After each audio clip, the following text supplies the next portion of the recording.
जय हिंद दोस्तों, मैं निर्भय आपका एक बार फिर से टेक्निकली चैनल में स्वागत करता हूं। दोस्तों, अपने पिछले वीडियोस में मैंने आपको बताया था कि एरे आखिर क्या होते हैं सी प्रोग्रामिंग के अंदर। अब 2D एरे में जो मैंने आपको लास्ट प्रोग्राम बताया वह था आपका मैट्रिक्स मल्टीप्लिकेशन का। तो आज की इस वीडियो में हम जानेंगे 3D एरे के बारे में। सब ज़्यादातर 2D एरे तक ही पढ़ते हैं और आप कहीं भी सर्च मारेंगे ज़्यादातर आपको 2D एरे तक ही बताया गया होता है। तो 3D एरे के बारे में आपको बेसिक नॉलेज तो होनी चाहिए। तो आज मैं इसमें आपको थोड़ी सी एक नॉलेज दूंगा, बेसिक नॉलेज 3D एरे के बारे में। अगर आपको कुछ एडवांस जानना है इसके बारे में, जैसे कि इसके प्रोग्राम किस तरीके से बनते हैं, तो आप मुझे कमेंट में बता सकते हैं। अगर आप डिमांड करेंगे तो मैं उसका एक प्रोग्राम आपके लिए बनाकर दिखा दूंगा। तो आज की इस वीडियो में मैं बेसिक बताऊंगा किस तरीके से 3D एरे काम करता है, ये सब करता है। तो दोस्तों, बिना किसी से बर्बादी के वीडियो स्टार्ट करते हैं। तो दोस्तों, एक बात तो हमारी क्लियर है कि अगर हमारे पास 1D एरे होगा या फिर हम 1D एरे की बात कर रहे होंगे, तो हमारे एरे का जो भी नेम होगा उसके साथ सिर्फ एक ही सबस्क्रिप्ट या फिर एक ही ब्रैकेट बनेगा। और जैसा कि हमने पढ़ा था कि अगर हमारे पास 2D थे तो हमारे पास 2 सबस्क्रिप्ट होते थे। तो उसी तरीके से हमारे पास जितनी डी या फिर जितनी डायमेंशनल का एरे होगा उतनी हमारे पास सबस्क्रिप्ट होंगी। तो जैसे कि हम 3D डायमेंशनल पढ़ना चाह रहे हैं, यहाँ पर 3D पढ़ना चाह रहे हैं, तो इसलिए हमारे पास यहाँ पर 3 सबस्क्रिप्ट है। अब जैसे कि आपने जाना था कि एरे में जब आप सब्सक्रिप्ट की बात करते थे तो 2D एरे में आपने पढ़ा था कि जो पहली सब्सक्रिप्ट होती थी वह रो के लिए होती थी और जो सेकंड सब्सक्रिप्ट होती थी वह कॉलम के लिए होती थी। वहीं आप अगर 3D एरे की बात करें तो पहला सब्सक्रिप्ट आपका मैं बाद में इंट्रोड्यूस करूँगा। सेकंड सब्सक्रिप्ट होता है आपका रो के लिए और थर्ड जो सब्सक्रिप्ट होता है लास्ट वाला वह होता है आपका कॉलम के लिए। तो पहला किस लिए होता है? कुछ लोग इसे पेजेस के लिए बोलते हैं। अगर आप किसी को बताएंगे कि ये पेजेस होता है तो कोई गलत नहीं है, पर मैं आपको एक और तरीके से समझाता हूँ कि ये एक तरीके से आप समझ लीजिए कि नंबर ऑफ मैट्रिक्स हैं कि ये 2D एरे है आपके यहाँ से यहाँ तक, इसमें रो और कॉलम है और आपको ये 2D एरे कितनी बार परफॉर्म करनी है वह सब्सक्रिप्ट है ये वाला। यानी कि यहाँ लिखा हुआ है 2, तो इसका मतलब है ये जो 2D एरे है ये 2 बार लिखी जाएगी। यानी कि एक मैट्रिक्स बनेगी जिसमें 3 रो होंगे और 2 कॉलम होंगे।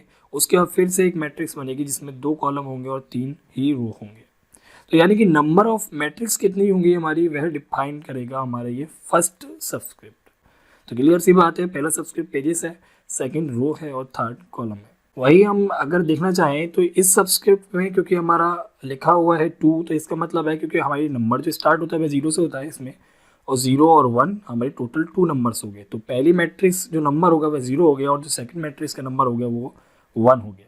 तो यहाँ पर हमारे पास 2 मैट्रिक्स है, उसमें हमारे देखेंगे आप कॉलम आपके 2 होंगे और रो जो है वह आपकी 3 ही होंगी। और ये दोनों में सेम ही होगा क्योंकि ये जो सब्सक्रिप्ट है आपके ये रो और कॉलम के लिए हैं, तो ये एकदम सेम ही होंगे रो और कॉलम। तो पहली मैट्रिक्स में आप देखेंगे कि ये पोजीशन है आपकी 0 0, सेकंड पोजीशन है आपकी 0 1, थर्ड है आपकी 1 0, फोर्थ है 1 1, फिफ्थ है 2 0 और सिक्स है आपकी 2 1। अगर आप इस पर्टिकुलर एलिमेंट को एक्सेस करना चाहते हैं तो उस समय आपको लिखना होगा ये कौन सी मैट्रिक्स है, वो कौन सा पेज नंबर है, 0 है आपका, तो आप उसे लिखेंगे पहले। उसके बाद उसकी जो लोकेशन है वह है आपकी रो 0 और कॉलम 0। तो आपको 3 सब्सक्रिप्ट दे रहे होंगे, उस तरीके से आप इसको एक्सेस कर सकते हैं। इसी तरीके से आप इस सेकंड मैट्रिक्स में आप देखेंगे अगर आपको ये वाला एलिमेंट एक्सेस करना है तो आप उस समय लिखेंगे नंबर ऑफ पेजेस, कौन सा पेजेस है। तो पेज नंबर आपका 1 है तो पहला सब्सक्रिप्ट हो गया 1। उसके बाद रो कौन सी आपकी सेकंड है तो आप लिखेंगे 2। रो आपकी थर्ड है तो आप इसलिए लिखेंगे 2। उसके बाद कॉलम नंबर आपका सेकंड है तो आप यहाँ लिखेंगे 1। तो इससे आपका ये वाला जो एलिमेंट है वह एक्सेस होगा। तो इस तरीके से आप मैट्रिक्स को डिफाइन भी कर सकते हैं। तो एक बार मैं आपको इसे कोड एडिटर पे दिखा देता हूँ चला के, और किस तरीके से काम करता है वह भी मैं आपको उसमें दिखा दूंगा। तो दोस्तों, आप कोई भी कंपाइलर ओपन कर लीजिएगा या फिर आप कोई भी कोड एडिटर ओपन कर सकते हैं। तो मैंने यहाँ पर visual studio code editor open किया हुआ है और इसमें मैंने एक फाइल बनाई है matrix.c एक्सटेंशन के साथ, यानी कि सी प्रोग्राम की एक फाइल बनाई है और उसके अंदर मैंने कुछ बेसिक कोड्स या बेसिक लाइन लिखी हुई है सी प्रोग्राम की। तो आप इस तरीके से लिख सकते हैं। मैंने यहाँ पर छोटा सा प्रोग्राम बना के रखा हुआ है ऑलरेडी आपको समझाने के लिए, ताकि टाइम थोड़ा वेस्ट ना हो। पर दोस्तों, मैंने इसमें कोई भी लूप यूज़ नहीं करा है। मैंने आपको सिर्फ बताया किस तरीके से जो आपका 3D एरे है वह डिक्लेयर होता है और किस तरीके से आप उस 3D एरे को डिफाइन कर सकते हैं और किस तरीके से उसको एक्सेस कर सकते हैं। तो सबसे पहले मैंने यहाँ पर एस इंक्लूड stdio.h लिखा, standard input output header file लिया क्योंकि हमें जरूरत पड़ेगी प्रिंटफ की। और उसके बाद मैं वॉइड मेन फंक्शन के अंदर गया, मैंने यहाँ पर इंटीजर टाइप का एक एरे लिया जिसका नाम मैंने ए दे दिया यहाँ पर, और इसमें मैंने 3 सब्सक्रिप्ट लिए, यानी कि ये 3D एरे है। फर्स्ट सब्सक्रिप्ट में मैंने दिया यहाँ पर नंबर 2, यानी कि हमारे पेज नंबर 2 है, यानी कि हमारे पास 2 मैट्रिक्स बनेगी एक तरीके से। और जो हमारा सेकेंड एलिमेंट है वहाँ दिया मैंने रो, यानी कि वो हमारी 3 होंगी। और जो हमारा थर्ड एलिमेंट है, थर्ड सब्सक्रिप्ट है, वह हमारे 2 है, यानी कि हमारी कॉलम जो है वह 2 बनेंगी। अब आप देखिएगा मैंने इसे एक तरीके से जेसन के फाइल फॉर्मेट में लिखा हुआ है, जेसन फाइल फॉर्मेट में लिखा हुआ है, पर एक तरीके से जेसन है नहीं, आपको पता ही सी है। तो मैंने थोड़ा आपको दिखाया अच्छा लगे इसलिए मैंने थोड़ा सा इसे फॉर्मेट कर दिया है। आप चाहें तो एकदम सीधी लाइन में भी लिख सकते हैं, कोई प्रॉब्लम नहीं होगी। आप अगर बात करेंगे इसमें टोटल एलिमेंट कितने हैं इस एरे में, तो आप इन सबको आपस में मल्टीप्लाई कर दीजिए, जैसे कि आप 2D एरे में करते थे कॉलम और रो की मल्टीप्लाई करके टोटल नंबर ऑफ एलिमेंट आप पता करते थे उस एरे का। तो उस तरीके से आप यहाँ भी कर सकते हैं कि ए नाम का जो वेरिएबल है एरे का, उसमें टोटल एलिमेंट कितने होंगे, तो टोटल एलिमेंट होंगे 2 2 4 एंड 4 3 12, तो टोटल एलिमेंट इसमें 12 ही होंगे। ठीक है, तो इस तरीके से आप डिक्लेयर कर सकते हैं। अगर आपको पहली मैट्रिक्स यानी कि पहले पेज के बारे में लिखना है तो आप कर्ली ब्रैकेट लगाते हैं, आपको पता ही है एरे को जब आप डिफाइन करते हो तो पहला कर्ली ब्रैकेट हो गया एरे को इनिशियलाइज करने के लिए, उसके अंदर फिर मैंने एक और इनर कर्ली ब्रैकेट ओपन किया।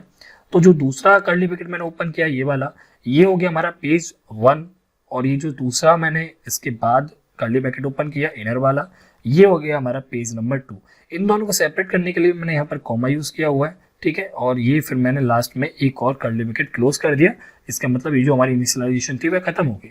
अगर आप पेज नंबर 1 के अंदर जाएंगे तो आप देखेंगे कि मैंने पहली रो को यहाँ पर डिफाइन किया हुआ है। इसमें हमारे 2 कॉलम हैं, क्योंकि हमें पता है कि हमारे एरे में जो डिक्लेयर किया है हमने सब्सक्रिप्ट में, वह हमने लिखा हुआ कॉलम सब्सक्रिप्ट में 2, तो यानी कि हमारे पास 2 ही कॉलम होंगे और यहाँ पर हमारे 2 ही कॉलम है। ये जो रो मानी जाएगी जो आपने कर्ली ब्रैकेट के अंदर लिखा हुआ है इसके अंदर, ये रो मानी जाएगी 1। उसके बाद ये जो रो मानी जाएगी वह मानी जाएगी 2 यानी कि रो 1, और उसके बाद जो ये मानी जाएगी रो, ये मानी जाएगी थर्ड रो। पर आप देखेंगे इस ये थर्ड रो में एक कॉलम कम है, यानी कि ये जो थर्ड रो होगी इसमें एक कॉलम कम है, तो इसका मतलब ये है कि आपने इनिशियलाइजेशन टाइम पर एक एलिमेंट अगर कम डिक्लेयर किया हुआ है, कम डिफाइन किया हुआ है, तो इसका मतलब है कि जो लास्ट एलिमेंट या जो भी एलिमेंट आपने छोड़ दिया है उसकी जो बाय डिफॉल्ट वैल्यू हो जाएगी वह 0 से हो जाएगी, यानी कि 0 से वह इनिशियलाइज हो जाएगी। तो 5 के बाद जो दूसरा एलिमेंट यहाँ पर आता है कॉलम का, वह 0 से इनिशियलाइज हो चुका है। इसी तरीके से आप सेकंड मैट्रिक्स में देखेंगे तो फर्स्ट रो में मैंने एक एलिमेंट छोड़ दिया है, तो इसका मतलब वो जो एलिमेंट छूटा है उसकी वैल्यू 0 हो गई है। अगर आप इधर देखेंगे तो यहाँ पूरी एलिमेंट है, इन दोनों कॉलम है, तो आप यहाँ देखेंगे तो यहाँ मैंने एक और कॉलम छोड़ दिया।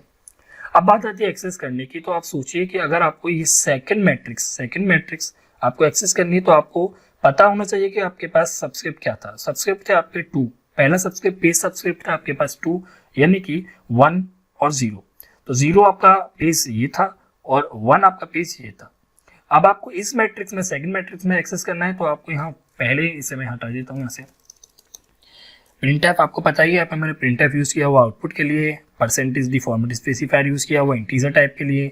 उसके बाद मैंने यहाँ पर कॉमा से सेपरेट करने के बाद एरे का नेम लिखा हुआ और फर्स्ट सब्सक्रिप्ट में डालूंगा मैं जो भी मैं पेज नंबर या जो भी मैट्रिक्स में यूज करना चाहता हूँ। तो मैं मैट्रिक्स यूज करना चाहता हूँ 1, तो यहाँ पर मैं पेज नंबर डालता हूँ 1।